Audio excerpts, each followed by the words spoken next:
Okay, welcome, welcome. Boy, this is really loud now. I'm Joanne Abel, the Humanities Programming Coordinator, and we're really grateful you chose to spend this Monday evening with us. We always give a couple of commercials before we get into the actual program. The first is for the Durham Library Foundation. We're in the middle of a capital campaign. We're over halfway there, raising $1.5 million to make the Margin of Excellence, which provides programs like this. And I also want to tell you about upcoming programs. This program was not in our brochure, so I'm really glad you're here. I hope you grabbed one. And you'll flip it. It's sort of a flip calendar. And our next program, we have a little break, will be December the 2nd, a Monday night. And it will be our Bullish on Durham, a series of programs that we focus on things that we think make Durham unique. And this is on the Ryan Research Center. How many of you know what the Ryan Research Center is? It's kind of hard to describe. Maybe want to take a whack? They study ESP and other kinds of parapsychology. Yes, and it was part of Duke University for many years. So we think this is going to be a very interesting program. You can see the other ones that are coming up. Without any more ado, we are so excited about this program. Tim emailed me, I don't know when, maybe the beginning of the month, and not long ago, and he said, do you want to do this? And we said, absolutely. No, we don't usually add programs in the middle of the month, but this is such an important program, and we love Manbites Dog, so we said, sure. Manbites Dog is a professional nonprofit theater founded in Durham in October 1987, and they produce new and challenging pieces. They showcase and nurture developing playwrights, directors, actors, and artists. And it's been a huge reason that the area has so many wonderful theaters. In 1997, they bought a building on Foster Street. They were sort of the founders or first settlers in that area, where now it's Gear Street Garden and Cocoa Cinnamon, but they were there first, and Claymakers. Anyway, this is a wonderful organization, and we're really, really excited to have you here and hear this amazing Durham story. This is the first full production of The Best of Enemies in Durham. And take it away, Tim. Thank you, Joanne. Hi, everyone. My name is Tim. I work for Manbites Dog Theater. Thank you all so much for coming out to join us this evening. Just for my curiosity, who all has been to Manbites Dog before? Oh, just about everybody. That is awesome. Well, thank you all for coming in the past. And those of you who haven't, this is an excellent opportunity to come for the first time, but there weren't very many of you. We are here with The Best of Enemies. The show is running December 5th through the 21st. I'll have the folks on stage introduce themselves. To get us started, we're going to talk a little bit about the historical context of the play, why this is an important Durham story. The actors will read a short scene, and then we'll have them talk a little bit about their artistic process, and then open it up to questions. We'll leave most of the time for questions from you all. I'm sure you have questions about the story and about the actors and about the production itself. So, Lakeisha, would you want to start by introducing yourself, to say who you are and the role you play in this production? My name. Hello. Okay. My name is Lakeisha Coffey, and I will be playing the role of Ann Atwater. I'm Thaddeus Edwards, and I'm playing Bill Riddick. I'm Derek Ivey. I'm playing C.P. Ellis. And I'm Diane Bloom, and I made the documentary An Unlikely Friendship about the same story. Perfect. You can hold on to the mic. I'll just project for a second here. I asked Diane here, she's the documentarian behind An Unlikely Friendship, an excellent documentary on these events. If you haven't seen it, we'll have copies at the theater during the run. We also have them at the Regulator Bookshop, and the library is getting several DVDs in soon, so you can check it out from here also. I wanted Diane to just talk a little bit about her history with this story, how she came to it, and why it's an important story for us as Durham residents to know. Okay. Well, I first heard about the Ann Atwater and C.P. Ellis story from a friend of mine who gave me the book The Best of Enemies, and that was about in 2002. And he said that he really thought that there should be a documentary made where they would tell their own story in their own words. So he gave me the book, and he said, read this, and if you like it, and you want to make that the next documentary, I'll introduce you to them. So I read it, and I thought it was such an amazing story. I mean, here there was this woman who was a very vocal leader in her community of African-American activist, and she pretty much said that she had hated all whites. And there was, and I guess she was poor and the daughter of sharecroppers. And then there was, on the other hand, C.P. Ellis, who was also poor, and his father was a textile mill worker, and he was the exalted Grand Cyclops of the Ku Klux Klan. And so when I read the book and saw how they became friends, I just became intrigued with how a change like that could possibly ever happen. It was just such an amazing story, and I really wanted to do the documentary. So Ann was quite excited about it, and CP said he didn't know. He would see, so why don't you come and spend the day with me, and then I'll decide if I want you to make it. And by this time, I really wanted to tell their story. So I went and spent the day with CP, and I had all kinds of stereotypes about what a former Ku Klux Klan Grand Cyclops must be like. And then I met him, and he was like so mellow and so nice. And he gave me this 2 links of his wife's broken bracelet. And his wife had died like a couple years before that. And he sort of put it into my hand, and he said, I just wanted us to start out on the right foot. And I thought, at the end of the documentary, at the end of hearing their story, I just thought those links were so symbolic, because in a way it was like the 2 links together were like Ann and CP coming together. And it sort of made me feel like if any 2 people that are very different come together, the world would have to be a different place if they understood each other as people and not as stereotypes. And I think that what has most surprised me about the film is how well it's been received really all over the country in film festivals and diversity conferences. And it seems like people have been so excited about it, about the story. And I felt like the people were just hungry for hope, is what it made me feel like, the people that I met around the country with this film. And it just seems like there's so much to be down about if you read the news and see what's going on. But here was a story of hope, because if people like Ann and CP could make such a dramatic change, then anything is possible. So I think that was what most impressed me about seeing how people reacted to the story. And I think it's a really important story for Durham, because it happened here. And it's such a rich part of Durham history. And although there's people that know about it, there's a lot of people that lived here for, during that time that still really don't know about it. So I'm really looking forward to The Best of Enemies and bringing that, seeing more people being able to see the story and enjoy it. Great. So as I've been talking to people about this play, I've found a remarkable number of people in Durham recognize the title from the book. They've read the book, they've seen the documentary, or they just know these stories from hearing them from friends and experts. Is everyone here acquainted with the story of Ann and CP? Is this just something that people know? I do want to do just, good, okay. Could you give an overview of the events of 1971, just a few minutes of what actually happened and who these people were? Yeah, sure. There was, I guess, a lot of violence in the schools, and both Ann and CP had children at Hillside High. And there was, and then Bill Riddick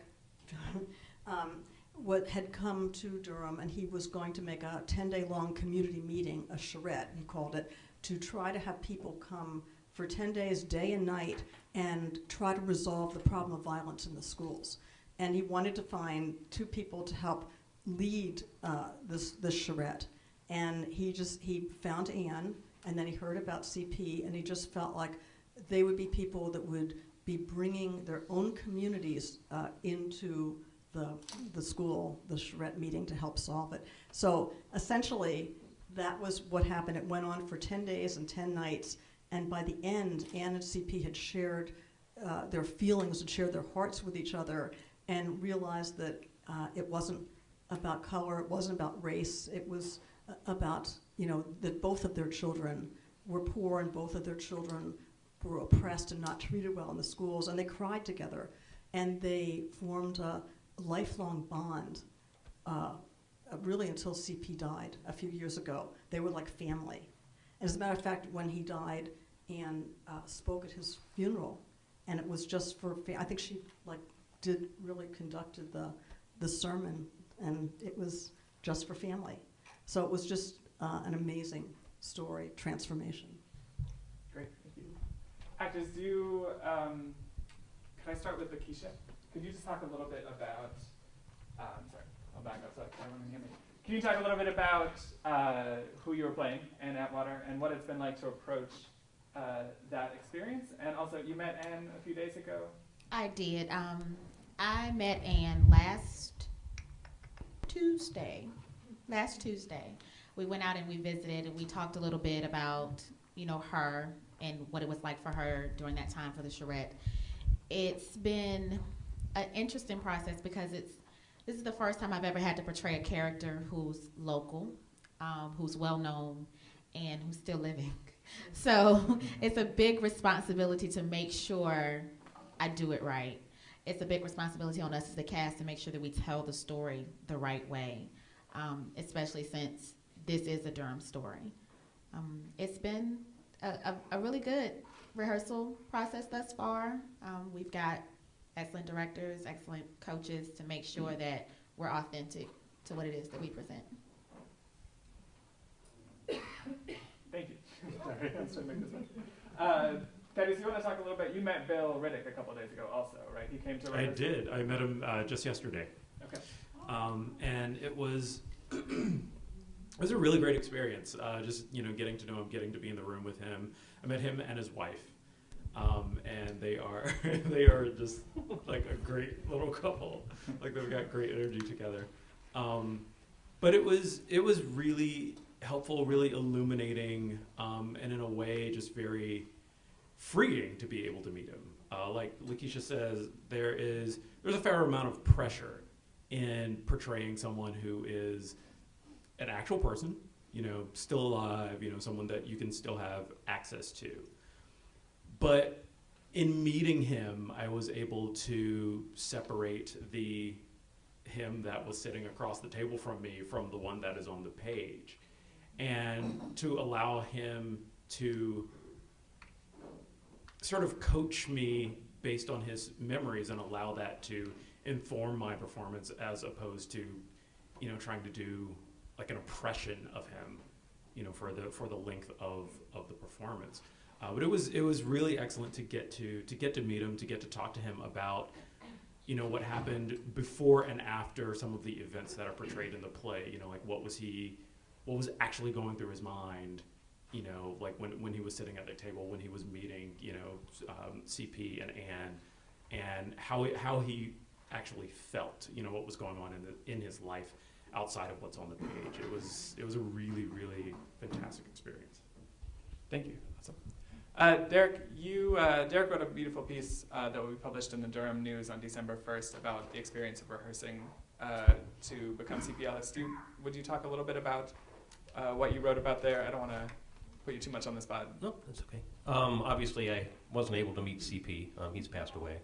I did read his interview with Studs Terkel, which was very informative, to hear him speak about his life in retrospective in his own words. But one of the things we're all having to deal with is the play doesn't start off with them being best of friends. It starts off with them being worst of enemies, and there's a lot of darkness and hate there in the early parts of the play. And I had to wrap myself around how to portray that realistically and believably, becoming that person or portraying that person as he was very hateful. I'm very upfront about it. He was very vocal. His language was not very kind. So there's a lot of words I have to use, directed at Lakeisha and Thaddeus, which is something hard to do. So that's what my piece is about, basically. And what I wound up doing is trying to go underneath all of this and what put CP in this place, aside from just the cultural situation he was in. And I think it came down to, as Diane pointed out, the extreme poverty he grew up in. His father died when he was only 48 years old. CP was in school, dropped out, and had to start trying to support his family almost immediately. So he wasn't able to finish his education. He always felt like he was struggling and always failing. And I think his string of failures and his lack of self-worth fueled this hatred because he felt like that gave him power. He could be a person of power to have this hate. Not a pretty thing to think about. Thankfully, he has a turnaround. He and Ann meet and find a bond, and he's able to see the error of his ways and turn around. But the hard part is going to the dark place so he can move into the light from the beginning for me. Thank you, Derek. I've asked in order to give you all a little peek into the play, I've asked the actors to read a short scene, with the caveat that they are only 2 weeks into rehearsal. This is definitely a reading, they're not performing. I haven't asked them to fully act this out. In order to see that, you'll have to come back and see the play in a few weeks. So Derek, could you just give us a brief introduction into this scene, and then I'll let y'all jump into it. So this scene is fairly early in the play. It's the first, I believe it's the first meeting of the charrette, and CP and Ann are the co-chairs. It's the first time they've worked together in public and appeared together in public, but they are certainly not friends at this point. So there's still a lot of animosity, but it's the beginning of the charrette, essentially, is what it is. All in favor of save our schools? Put your hands up. All opposed? All right then. We've got ourselves a name. SOS. That's great. Thank you, Ann. Now we'll hear from our co-chair, CP Ellis. All right, we got a bunch of committees we need you to volunteer for. All of you in our schools, white and black, and get their take on how things are now and how they want them to stay the same. Room 203, parents survey, same thing. We want to find out what everybody here wants, not Washington, D.C. You want to just fill out all the surveys yourself? What's that mean? Why don't we wait to find out what everybody wants before you tell them? That's what we're doing. Room 210's for a committee to look at the books used in all our grammar and high schools, white and black, and compare them. Go down to room 210 and they'll get your names. Everybody on the high school book committee should have graduated high school. We didn't vote on that. We didn't take it. Maybe even some entertainment at supper. We should have a committee for that. CP, is there another room available? Room 103, people can meet there. Thank you. So if we could have some volunteers for entertainment? My church choir said they come down and sang. Well, that'd be nice. What are we having for the white folks? You got a Klan choir? I want to put up a Klan exhibit right here for all of you and for the kids too. The history of the KKK. Mr. Ellis. Look around here at the bulletin boards in these hallways. You got your Martin Luther King posters and that peanut guy. Thank you.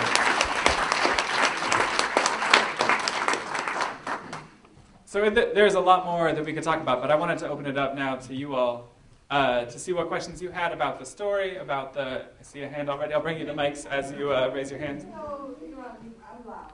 Okay, be loud. I want somebody to define the word charrette, and I looked it up, but I looked at what it meant. I think it had something to do with a long, intense study about something to change something. I'd rather have somebody to define it properly, and I think it would give other people aside from myself an understanding of what it's supposed to be. That's an excellent question. For anyone who didn't hear, it was what is this word charrette that we've been throwing around? What does that mean? Where does it come from? And I think Thaddeus is our local expert on the charrette. So you actually have correctly defined what a charrette is. It is, as the play defines it, it is a meeting between two people of different points of view to come together to an understanding, and you keep at it until you have reached some sort of consensus. Do you know why it is that we use the French word? Pardon? Do you know why it is that we use the French word? Because English took a lot from French. Other than that, excellent answer.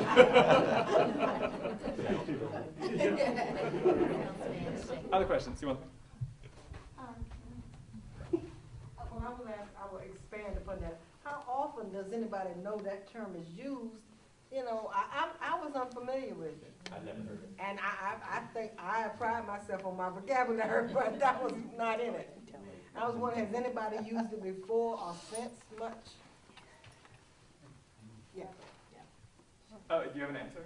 Yeah, so Yes. charrette is actually a French word that's based on a design process, and it means this little sort of mock-up that you would take to get approval for some bigger, like, building or place, and they would actually carry it on a wagon into the place they did it in France. But here, what it usually means is that it's a design meeting. So, like, there are charrettes that happen around, we want to redesign this street or this place. And they have these meetings, exactly, different people, different opinions come together, and you like create that mock-up. You create that picture of what you want it to be. Okay. And so it's sometimes used like in urban planning, people talk about it, or in community meetings. I think when they used it, in this case, it was really unusual, because that's, it's usually about something that's really tied to designing something with architects, as opposed to something that was really about designing the future of this idea around the school. So I'm not sure why they used it then, but so there's still even meetings sometimes in Durham area designers, that those folks that get together, sometimes they have those kind of meetings with other people and call them that. Good to know. But it's a funny word. And none of the other characters knew what it meant either. Not Bill make comes sense. into town with this word, and we have it in the play, both of us, it's like a charrette.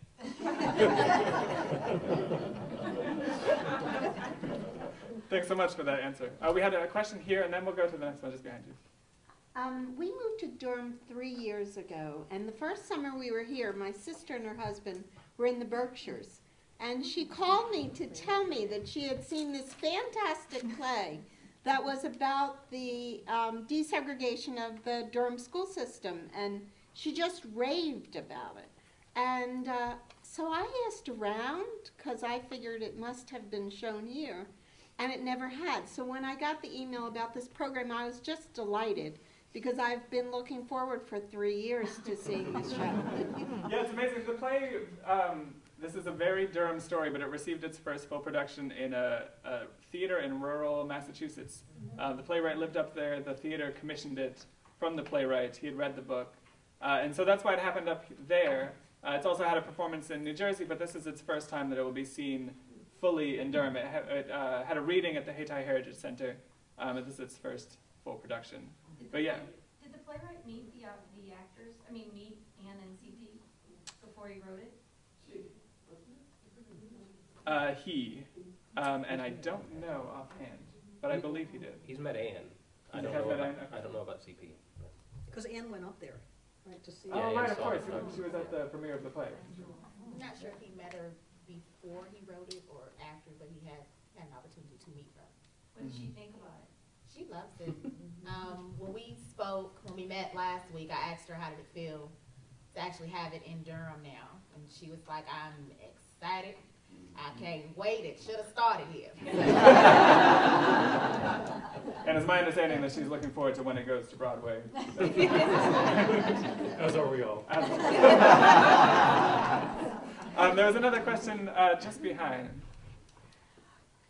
I was just going to add to the charrette. I don't know whether the word came from the federal proposition of having people apply for a grant to put on this 2-week event, or whether it was renamed a charrette or named a charrette when it came to Durham. But the one of the lobbyists for the tobacco union, Mr. Hobby, was the one that applied for Durham to have this grant. And it was after the very first year of full segregation in the Durham schools. Segregation? Integration. The first desegregated year. So that was my question, because I've only been here 30 years. What year? 1971. It was 71, and the charrette happened in 71. It was the same year. Okay. Do you want to, Diane, could you give a quick overview of, you mentioned the federal grant, about what caused the charrette to happen? I thought that Bill was the one.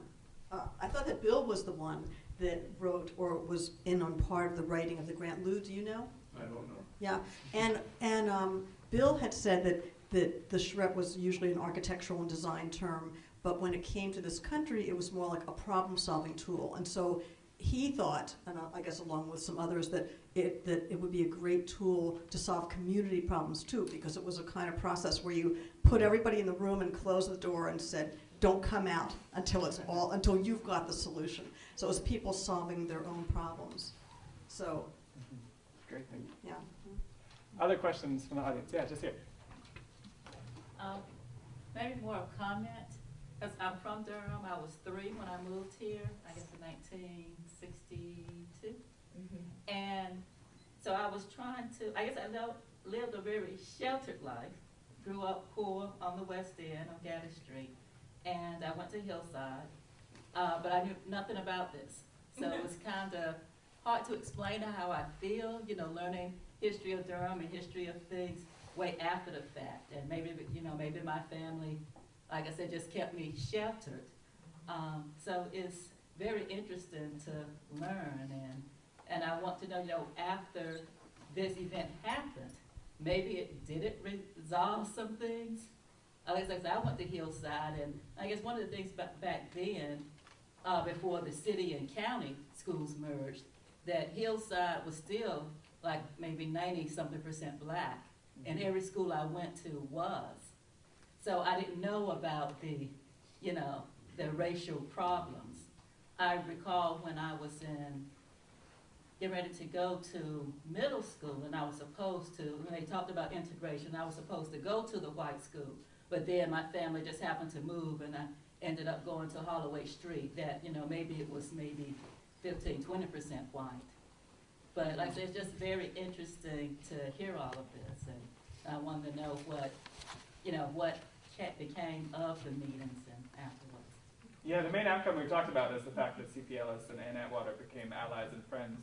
We haven't really talked about the larger impact of the charrette on Durham. Is that something? Yeah. Well, what Bill said, and also Ann, was that not that much change, and that the superintendent in the Durham City Schools never really came to the charrette very much, and certainly didn't come the last night, and didn't really ever respond to the recommendations. And so Bill thought, as you said, that the real value of the charrette was between Ann and CP and them inspiring other people.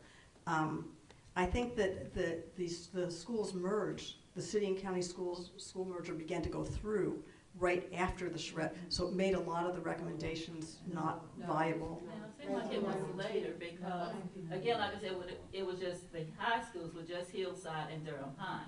And I guess prior to that, all the white students went to Durham High and the black students went to Hillside.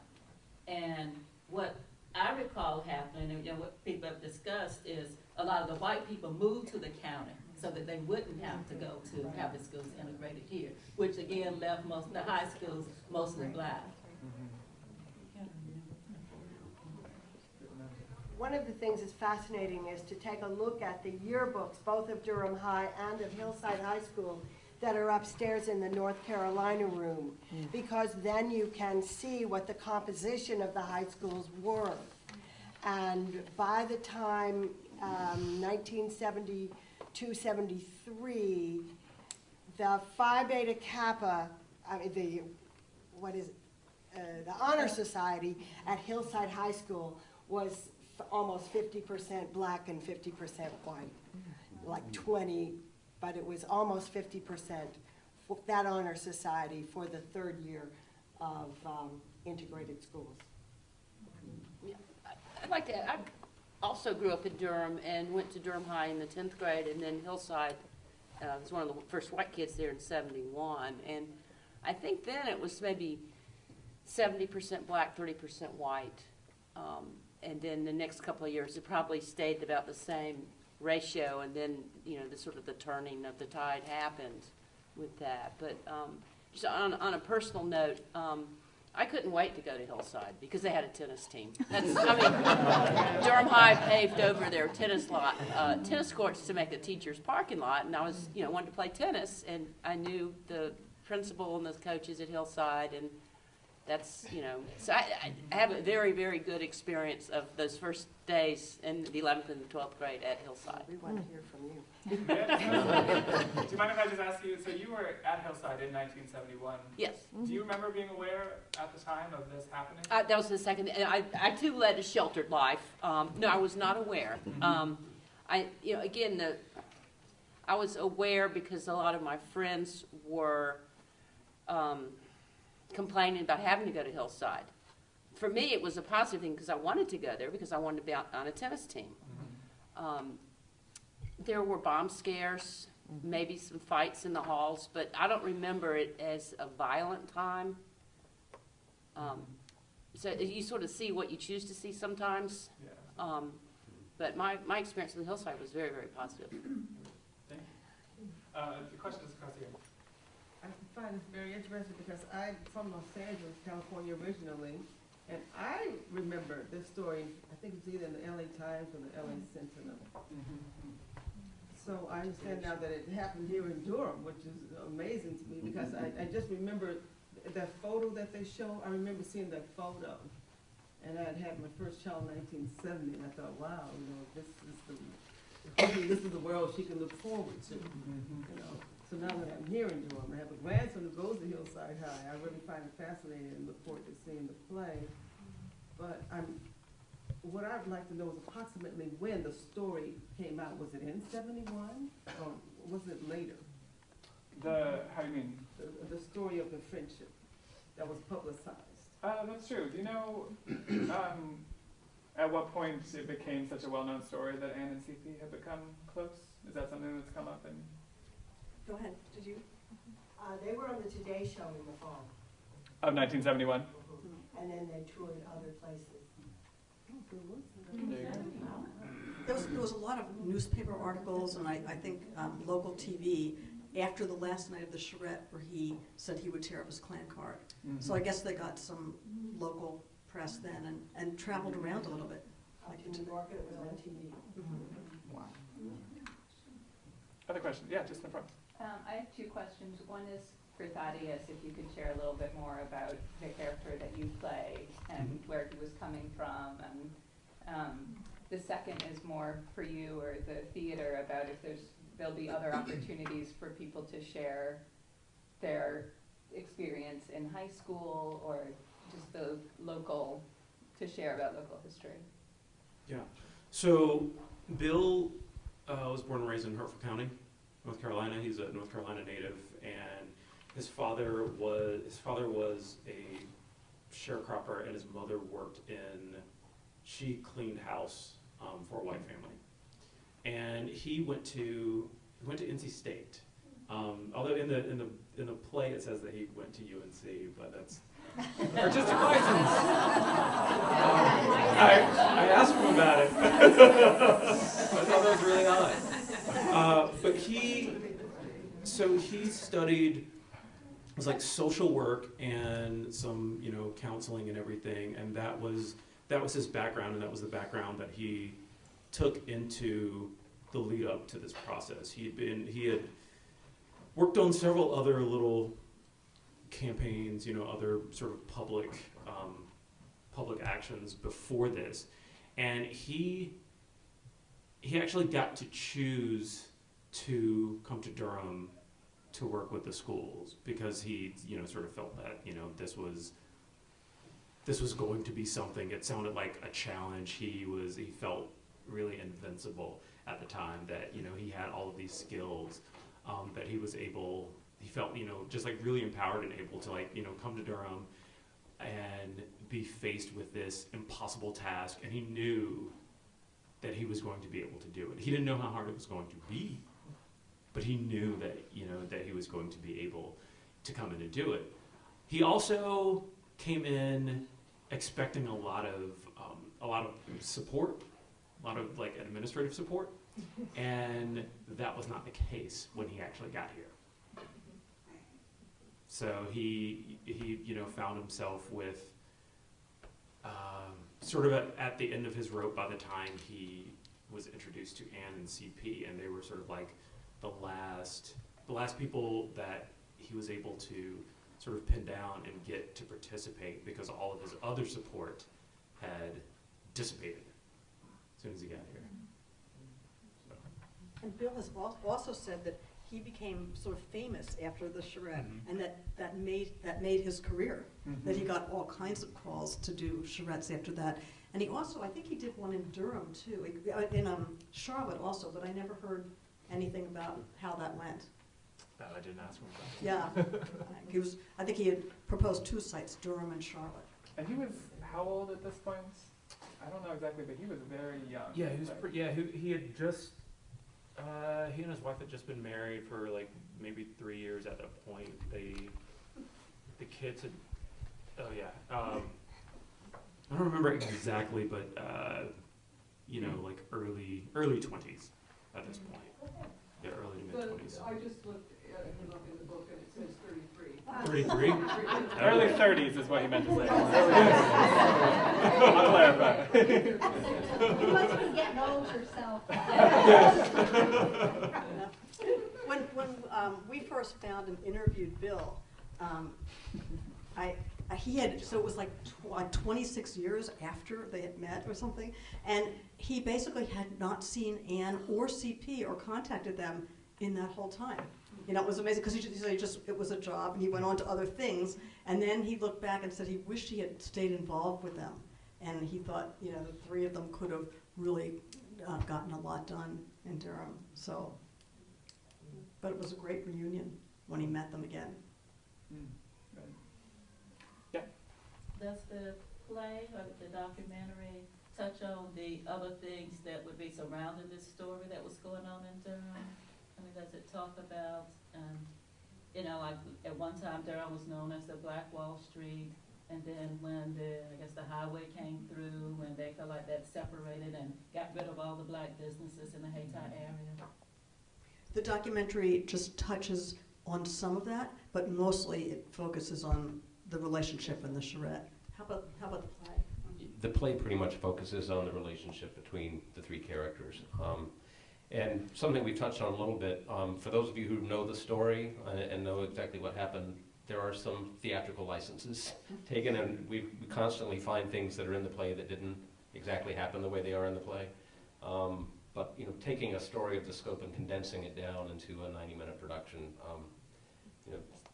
chain of events has been altered and things have been condensed, so a lot is overlooked, and he really does focus on the characters and their relationships.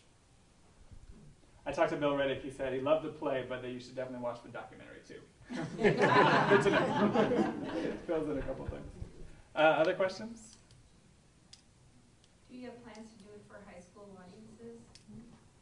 We do have several high school groups coming to this production. We're not doing it during the school day, but we have groups from Durham schools and after-school organizations coming to see the show and talk about it. Well, to answer your question, there are 2 talkbacks. Do you remember the dates of the talkbacks after? Your question, yes. So there's one, actually, just one. This is the other one. There's 2. I thought there was one on a Thursday night and one on after a Saturday. There are 2 talkbacks. We're going to be talking twice.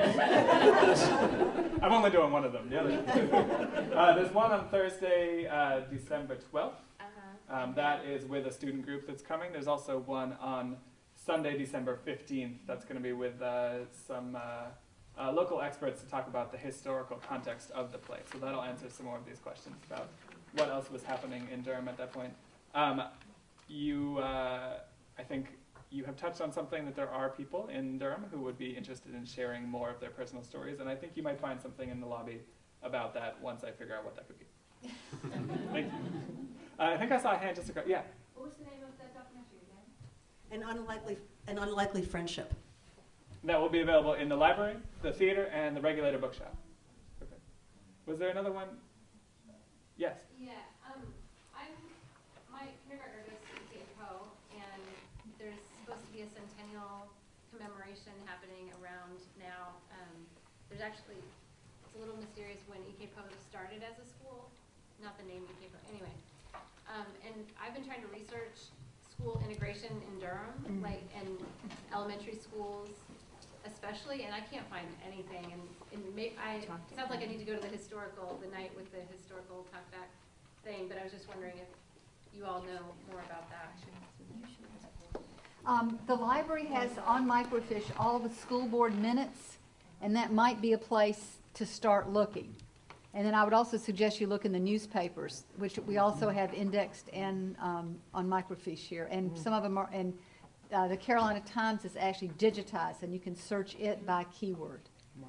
And Jean Bradley's book, Yes. talks about the multiple efforts and plans that they had tried to establish before this was court-ordered integration. And so they just hadn't really quite, they wanted to start with the elementary schools earlier, and But they were last, right? Right. In 19, I think it's 1963, Floyd McKissick's daughter was walked up 59. in 59 to Carr Junior High School. Because that was, when I was at North Durham Elementary, I think it was 63 when Floyd went there, and Right. there were a couple other black kids that Floyd and- enrolled at North Durham Elementary. Floyd and Charmaine were the McKissick, the youngest to North School. went North to, School. helped to, but what Kathy's saying that's so interesting is there's all these, like, waves, right? So Jocelyn goes to Durham High in 59 and graduates in 60. There's some kids that go to Durham, was Carr Junior High. But then there's nothing for a little while, and then there's a whole nother wave and another wave. And even this, as you were saying, you get 5 years or 4 years when Hillside is more integrated, and so is Durham High, and then things, change again. So, I mean, I think and it's sort of like, well, one elementary school, but that doesn't mean all of them. So it's really hard. No one's really written the book that needs to be written about all the schools in Durham. What book did you mention? Gene Anderson's. Gene Bradley's. Durham County. Durham County. It's one of those big ones with all the details. The history of Durham County. What's ironic is that Floyd Sr., the civil rights leader in Durham, had initiated a lawsuit through the courts for his high schooler. His wife. Right. Evelyn. Evelyn did it too? No, Both of Evelyn, them. 2 mothers were the names on Right. the lawsuit. It was the women who really did the work around integration. And he might have been the lawyer, but the suit was brought by women. It was mothers that The two really, mothers. that really led the way, I think. But the irony is that went through the courts. That was from 57. She was admitted October of 1959. September 6th of 1959, her sister and 6 other African-American students were admitted to 2 or 3 junior high schools a month in advance of the court saying that Jocelyn could go to Durham High. And one of the stories that may be apocryphal is that the first African-American on the city council didn't stay, R.N. Harris did not stay on the council, but moved to the Board of Education.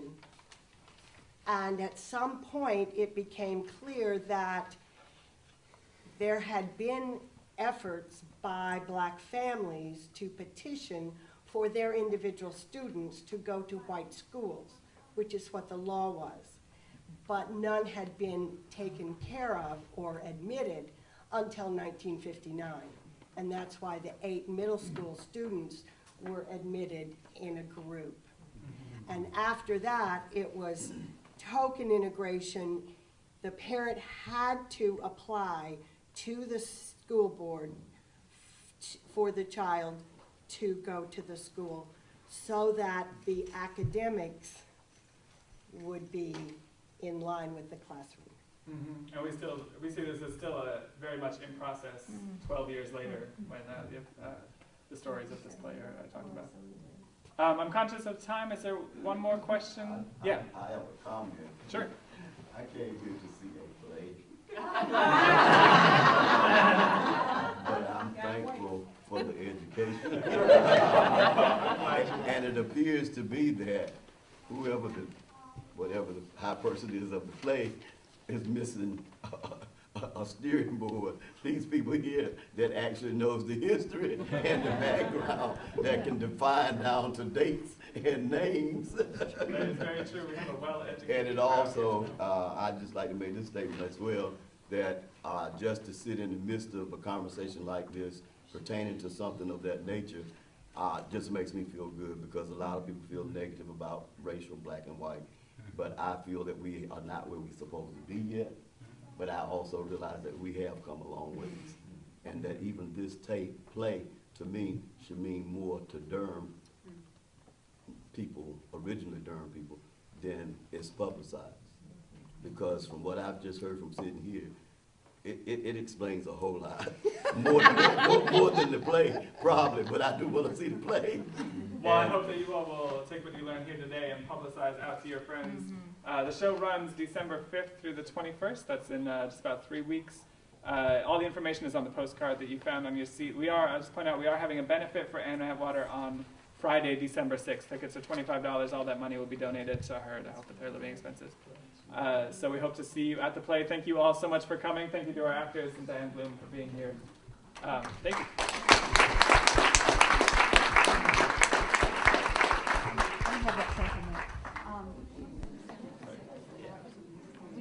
We also have some flyers in the back if you want to take some and pass them around to your friends that weren't able to come here, or we have some more postcards because the Manbites Dog Theater only has 100 seats. So you need to go ahead and get your tickets and get your friends to get the tickets. And Ann is still doing amazing things, so do remember the benefit.